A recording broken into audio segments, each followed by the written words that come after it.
Greetings and welcome to episode 267 of the Projekt Gemineye update. So, today is January 3rd. This is the first video of the new year for me, so I'll start off by saying Happy New Year to everybody. Hope everybody had a great New Year's Eve and celebrated accordingly. I'd like to give a quick shout out to my friend Vance. Hope you're doing well, buddy. I don't want to go into great detail on here in case he doesn't want it mentioned, but I hope you're doing well, my friend. So first of all, I'd like to say a couple things in regards to Projekt Gemineye. I did a video, I mentioned it back I think it was the last episode, where I did an interview with Mr. Preston Fraser on his Slang of Ages podcast. I'm happy to say that video has gotten over 3,200 views now, which is absolutely fantastic. Thank you to everybody who's watched that interview and supported the channel, Preston's channel. It definitely deserves to be, supported and, a lot more subscribers and stuff like that. So thanks again to Preston for having me on there and talking about the record. And I really do truly appreciate that. What else to talk about? Of course, this being the new year, there's always chances for new things to happen. One of the things that you can look forward to fairly soon is I'm going to be doing the pre-order for the vinyl version of The Dark Days of Yesterday. As you know, the album has been out now since November in digital form and CD.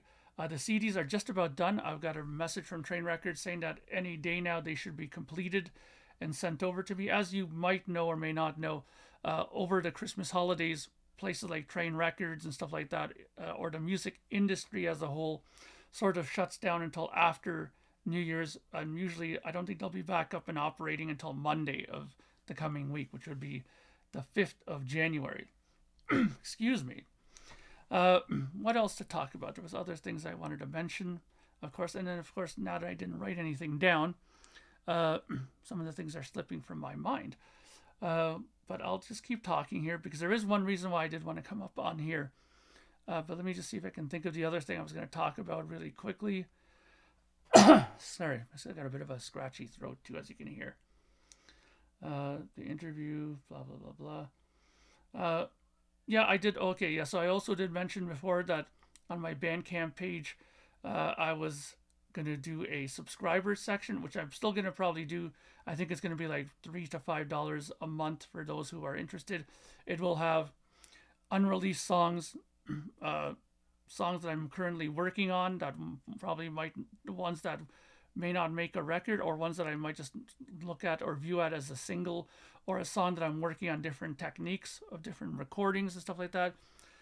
It'll be interesting material that'll be put into that area for people who might want to hear a little bit more, who are just, who want to hear more than just album releases. So I'll keep you guys in the loop as to what's going on with that. Nothing yet with that. What else did I want to talk about? You know what? I can't remember what the other topic is, but I'll get to the main reason why I'm here. This year I wanted to do something a little bit different. As you know, many records are turning 50 this year. And so everybody talks about, this album's turning 50 and blah, blah, blah, blah. But what I want to do this year is I'm going to pick out just a handful of these records. And throughout the year, I'm going to talk about them, the significance of them, not so much to the music world, but of course they are significant to many people. But I want to talk about mainly why these records are important to me and what kind of influence they had on my music. Okay? So I'm going to start this one, consider this the episode 1 of the albums that are important to me that turn 50. And the first one I'm going to talk about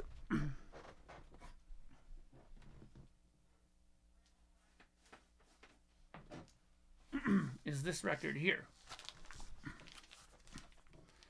Rush 2112. Now, that little piece of paper, I write these down and put them in every one of my records just to keep note of what it is. And in case you're wondering what it says, this one says Rush 2112, 1976 Canadian pressing, SRM-1-1079, Mercury Records, Skyline, distributed by Polydor, and the Dead Wax information has SRM-1-1079, ASJAMF, which means just another mastering facility. That's where the lacquers were cut. Just another mastering facility ended up becoming oh geez, what's that place called now? It's a place I always get all my stuff done now. See, I have a terrible memory lately. Uh, Lacquer Channel, the Lacquer Channel, and George Graves, I believe, was the one who did this. So here's uh, the sort of final label there, which is the Skyline one. Now, 2112 came out in '76, March. This is the record that pretty much saved Rush, because when they released Caress of Steel, the record label was not happy, Mercury Records, and were threatening to drop them from the record label.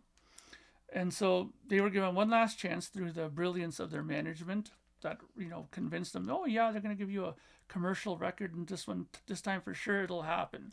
And of course, as we all know, Rush didn't do that. Rush ended up being a very prog rock record. Side A is a whole long song, 2112, a whole side worth of prog rock goodness. And the other side has some great classics, Passage to Bangkok, Something for Nothing, Lessons, Tears, Twilight Zone. Great stuff on here.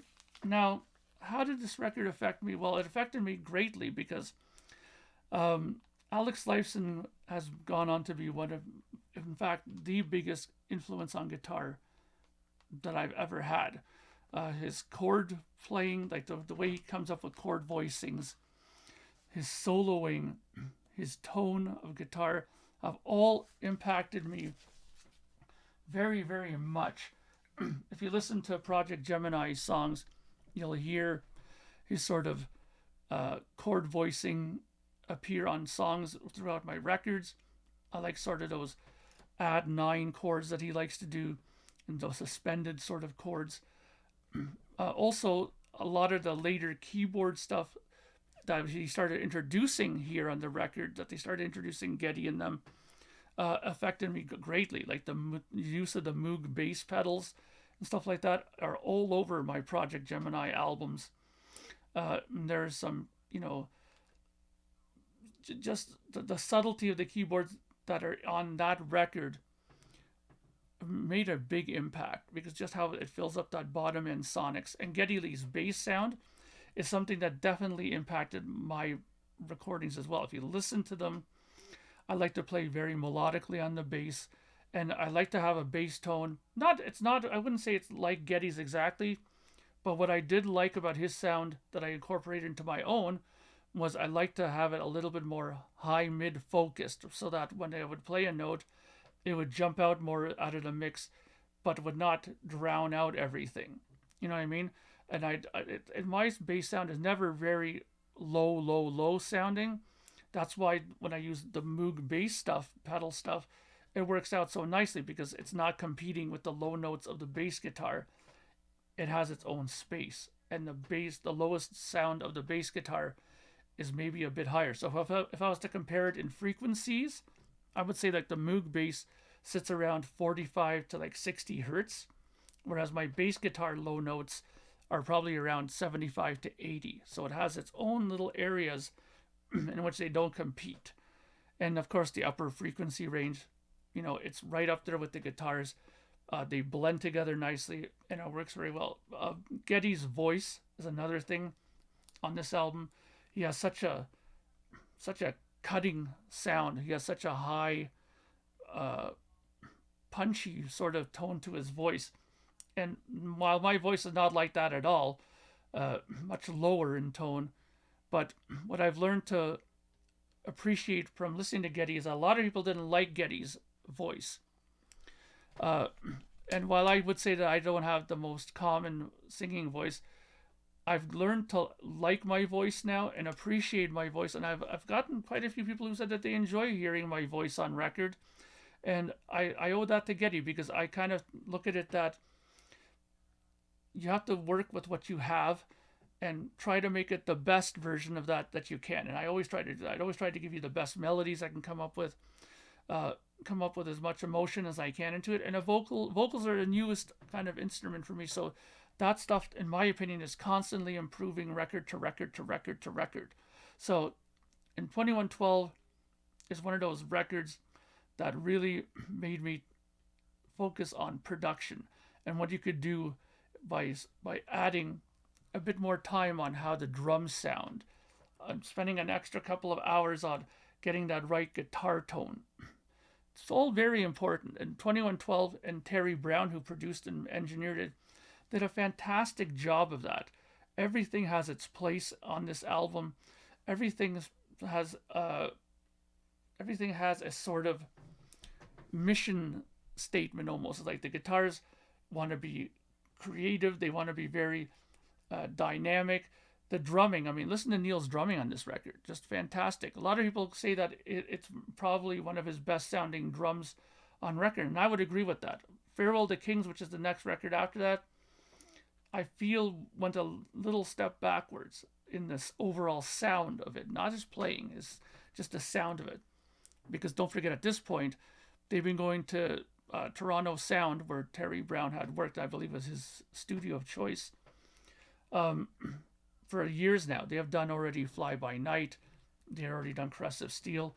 And now by this point, I think they've kind of zoned in on what works and what doesn't work at the studio. And Neil's drums just sound incredible on this album, as does the bass, as does the guitar. So working on your craft, honing it, is another thing that Terry Brown and Rush, and this record again, 2112, has had a huge impact on me personally and musically. So I'll leave it at that for this episode. There's many other records that came out this year that had a similar effect, and I'll talk about those records as well throughout the year as I scattered them amongst various episodes. So once again, thank you for watching. The pre-order for the vinyl pre-order for The Dark Days of Yesterday will be starting up very soon. And again, thank you for your support. My last check of the CDs, I believe I'm down to about 15 copies left, and we're sold out, if you can believe that, of the CDs. That I don't think I've ever had to say that about a CD before. So thank you again for your support. If you haven't ordered a copy of it on CD, do so, because we're getting low and I haven't even received them yet. So thank you again so much for your support, and I'll talk to you all very soon. Bye for now.